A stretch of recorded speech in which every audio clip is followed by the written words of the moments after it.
funny. While I was in the tap room drinking, yes, you were picking the apples so that I could make the cider. Exactly. So I grabbed a bag, and of course, apple picking. You know, you go there, you get some stuff to bake, or just try to eat them at home because some people usually don't finish eating them. So I got the inside scoop as to what the process is like here when you come apple picking.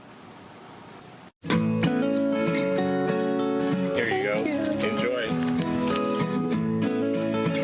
Nothing says fall in New England like apple picking. So I have my bag to fill, and I'm going to head in the orchard to go shopping.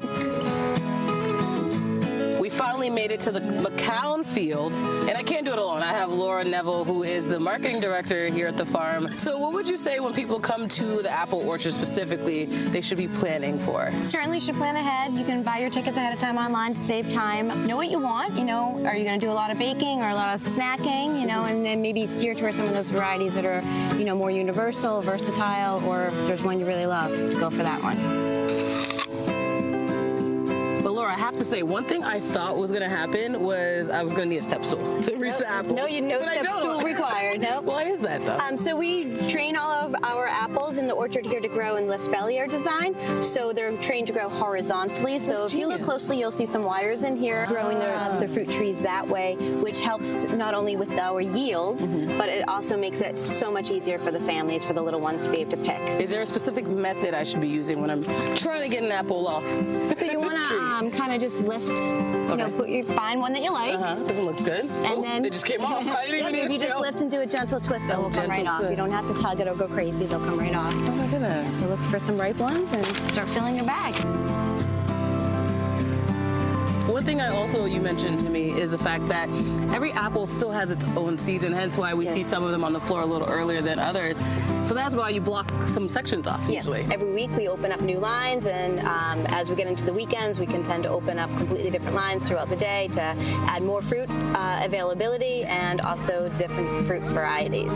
Okay, so overall, how many varieties of apples are here at Lookout Farm? So we grow over 20 varieties of apples, and we're also really well known for our Asian pears. We're one of the largest growers of Asian pears, so people come for those.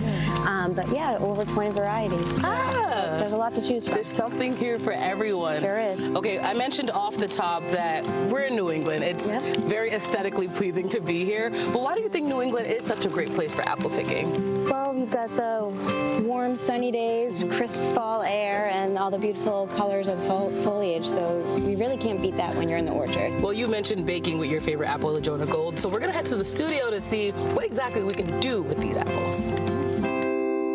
Hey, thank you, Kwani.